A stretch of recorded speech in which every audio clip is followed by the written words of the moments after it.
Ethan Thorne ran his hand along the cold, sterile wall of the corridor, feeling the familiar hum of the space station vibrate under his fingertips. The hum was a constant companion, a reminder that the life support systems were doing their job, keeping the void of space at bay. It was just another day on the Hawking, the most isolated station in this god-forsaken corner of the galaxy. Nothing ever happened out here, which suited Ethan just fine. He liked routine.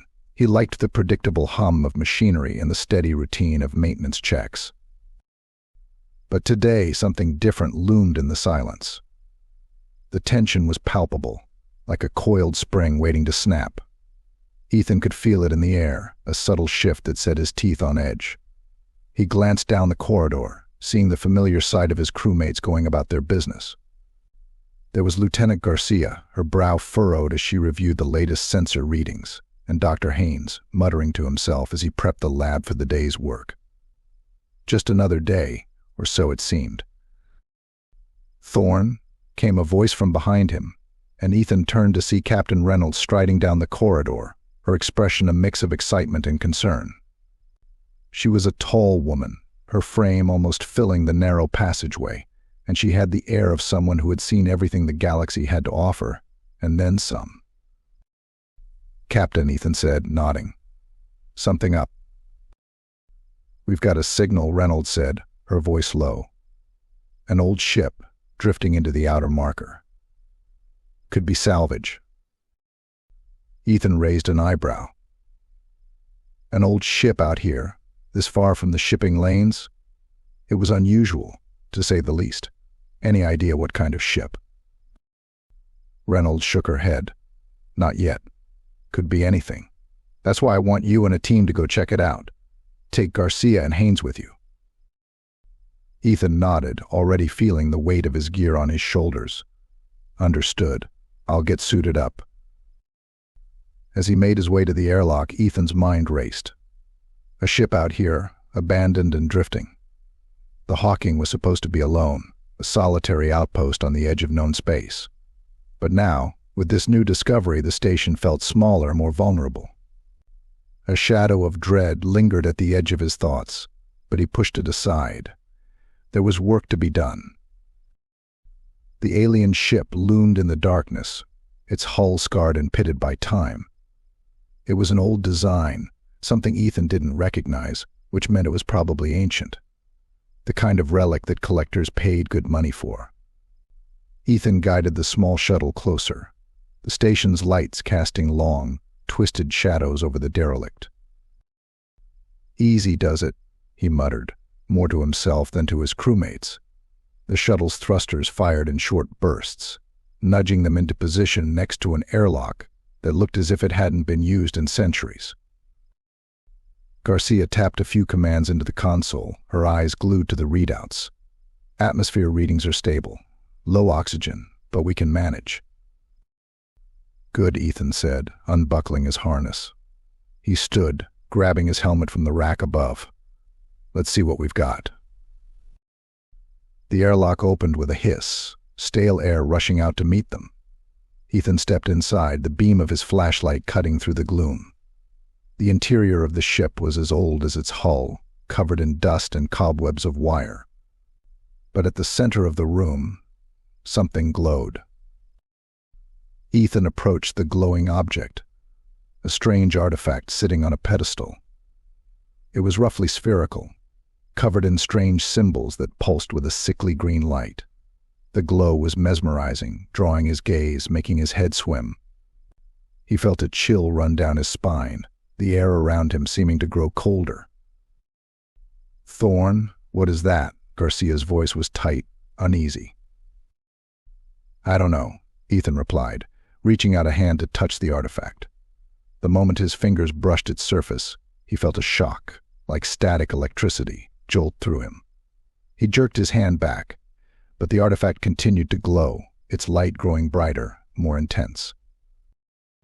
"We should take it back," Dr. Haynes said, his eyes wide. "Study it. It could be valuable." Ethan hesitated, the shadow of dread growing in his mind. But the artifact's glow was hypnotic, drawing him in. He nodded slowly. "All right, Let's get it back to the station. Carefully. As they secured the artifact and prepared to leave, Ethan couldn't shake the feeling that they had just woken something up. Something old and dangerous. The unknown loomed in the silence, and he couldn't help but feel that the cold, sterile corridors of the Hawking would never feel the same again. Ethan Thorne couldn't remember the last time he had slept. The station's corridors, once a place of routine and order, now felt like the twisted hallways of a nightmare. The lights flickered intermittently, casting long shadows that seemed to move of their own accord. Every step he took echoed, the sound bouncing off the metal walls, amplifying the silence that wrapped around him like a smothering blanket. He could feel it. The darkness seemed alive, a presence that hovered just out of sight, waiting. Since bringing the artifact back, strange things had been happening. At first it was small, a sense of unease, a chill in the air that hadn't been there before. But now, whispers filled the corridors, soft voices that spoke in a language no one understood. Crew members were on edge, snapping at each other, their nerves fraying like wires pulled too tight. Ethan couldn't blame them. He felt it too, the paranoia gripping their minds, making the walls of the station feel like they were closing in. Ethan entered the common area, finding Lieutenant Garcia hunched over a console, her face drawn and pale. Her eyes were bloodshot, and she flinched at every sound. She looked up as he approached, her expression a mix of fear and anger. "Thorne," she said, her voice barely a whisper. "You hear it, don't you? The whispers. They're everywhere." Ethan nodded, his mouth dry. He had heard them, late at night when the station was quiet. A soft, sibilant sound that seemed to come from the walls, the floors, the very air. It spoke to him, of things best left forgotten, of nightmares buried deep. "I hear them," he admitted, his voice low. "But we have to keep it together. We have to figure out what's going on." Garcia shook her head, her eyes wide. "It's the artifact. Ever since we brought it on board, things have been wrong. It's doing something to us, Thorne. It's in our heads." Ethan looked at her, seeing the fear in her eyes, the way her hands trembled. She wasn't alone in her fear. Dr. Haynes had become obsessed with the artifact, spending hours in the lab, staring at it, muttering to himself. Others reported seeing things, fleeting shadows, figures in the corners of their vision that disappeared when they turned to look. Paranoia was spreading, like a virus, infecting them all. "What about Reynolds?" Ethan asked, his voice rough. "What does she think?" "Reynolds is dead," Garcia said flatly. "We found her in her quarters this morning. It looked like she'd been attacked. But there was no one else there." Ethan felt a cold hand grip his heart. Reynolds dead. The captain had been the anchor, the one who kept them all steady. Without her, the station felt adrift, cut loose from reality. The trust that had held them together dissolved like smoke, leaving only fear in its wake. "We need to get rid of it," Garcia continued, her voice rising. "The artifact. We need to throw it out, get it off the station." Maybe, Ethan said, though he wasn't sure. Part of him agreed, wanted to throw the damn thing into the void, but another part, the rational part, needed to understand, to know what they were dealing with. "But first, we need to understand it. If it's causing all this, we need to know how. We need to." A scream cut through the air, sharp and piercing, echoing down the corridor. Ethan and Garcia exchanged a look, fear mirrored in their eyes. They turned, running toward the sound, their footsteps pounding on the metal floor. They found Dr. Haynes in the lab, his face pale, eyes wide with terror. He was backed into a corner, staring at the artifact, which pulsed with a sickly green light. Around it, shadows moved, coiling and uncoiling like snakes, flickering just at the edge of vision. "Haynes," Ethan said, stepping forward. "What's going on?" Haynes looked up, his eyes wild. "They're here," he whispered. "The shadows. They're alive. They're in the walls and the air. They're feeding on us, on our fear." Ethan felt a chill run down his spine. The air seemed to thicken, pressing in on him, making it hard to breathe. He could feel the presence of the shadows, their whispers growing louder, a chorus of madness. Paranoia gripped his mind. The isolation gnawed at his sanity. He could see them now, moving just beyond the light, waiting. He turned to Garcia, his voice tight. "We need to shut it down. Now." Garcia nodded, her face set. Together they moved toward the artifact, the shadows closing in around them. The whispers rose, a cacophony of voices, drowning out all thought. Ethan reached for the artifact, his fingers trembling, the darkness pressing in.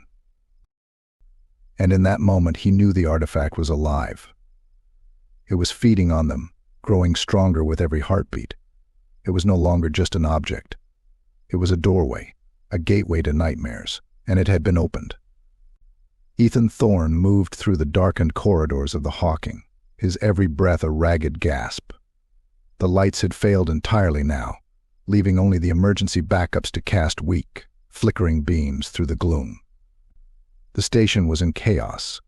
Ethan could hear the distant cries of his crewmates, some calling for help, others screaming in terror. He couldn't tell where the sounds were coming from. Every wall seemed to echo, bouncing the noise around until it was impossible to locate. Reality twisted around him, shadows creeping along the edges of his vision. Nightmares bled into the waking world, each step taking him deeper into the heart of darkness. The artifact had to be destroyed. Ethan knew that now. It was the only way to save the crew, to save himself. The thing was a weapon, an ancient tool designed to exploit the deepest fears of its victims. It fed on fear, grew stronger with every terrified heartbeat, and the more it fed, the more powerful it became. It had turned the station into a nightmare, a living hell where nothing was safe and everything was suspect. Ethan stumbled into the main lab, his eyes burning from the smoke that hung in the air. Equipment lay scattered across the floor, broken and useless. The walls were scorched, as if the very air had caught fire. In the center of the room, the artifact pulsed, a sickly green light that throbbed like a living heart. Around it, the shadows moved, a seething mass of darkness that flickered and writhed. Ethan took a step forward, then froze. The shadows parted, and a figure stepped out. It was Reynolds. She stood there, her eyes hollow, her skin pale, her uniform stained with blood. She stared at him, unseeing, her mouth moving as if trying to speak. But no sound came out. Ethan felt a chill run down his spine.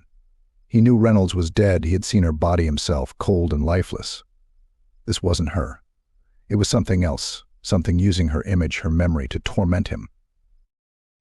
The thing that wore Reynolds' face took a step toward him, its mouth opening in a soundless scream. Ethan backed away, his heart pounding. He could feel the darkness closing in, pressing against his mind, turning his thoughts to fog.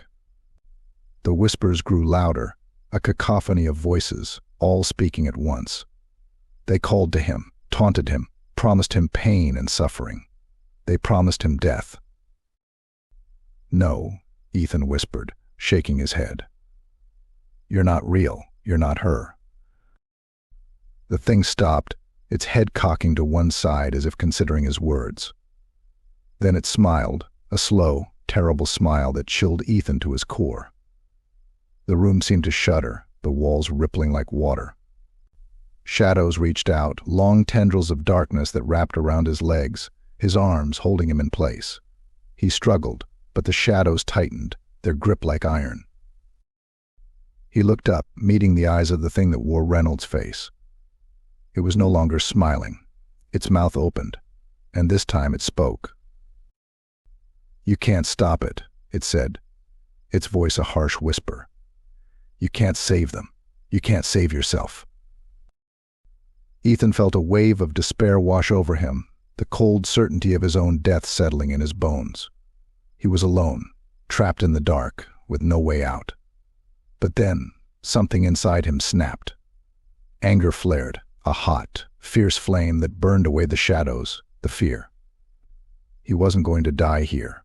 He wasn't going to let this thing, this artifact, win. With a roar, Ethan lunged forward, tearing free of the shadows. He reached for the artifact, his hands closing around its cold, smooth surface. Pain shot through him, a white-hot agony that seared his nerves, but he held on. The artifact fought back, its power flooding his mind, filling him with visions of endless darkness, of isolation, of death. But Ethan held on, his grip tightening. "Not today," he growled through clenched teeth. "Not today." He pulled, ripping the artifact from its pedestal. The shadows screamed, a high, keening wail that made his ears bleed. The room shook, the walls cracking, the floor buckling. The artifact pulsed wildly, its light flickering. Ethan could feel it, fighting him, trying to worm its way into his mind, but he pushed back, pouring all his anger, all his fear into his grip. And then, with a final desperate effort, he slammed the artifact into the ground. It shattered, the pieces scattering across the floor. The light died, the whispers fading to silence. The shadows retreated, slinking back into the corners, their hold broken. Ethan fell to his knees, gasping for breath, his body trembling. He looked up, his vision blurring, the darkness pressing in from all sides. The room was silent, the air still. The artifact was gone, its power broken. But Ethan knew the cost. He could feel it, the void inside him, the darkness that would never leave. He had faced his fear, fought it, but it had left its mark. He was alone, haunted by shadows, the silence holding the echoes of screams. Ethan closed his eyes, feeling the weight of the universe settle on his shoulders. He had won, but at what cost? The Hawking was silent, the crew lost, the station drifting in the endless void. He was alone, the last survivor, carrying the weight of a universe's worth of fear.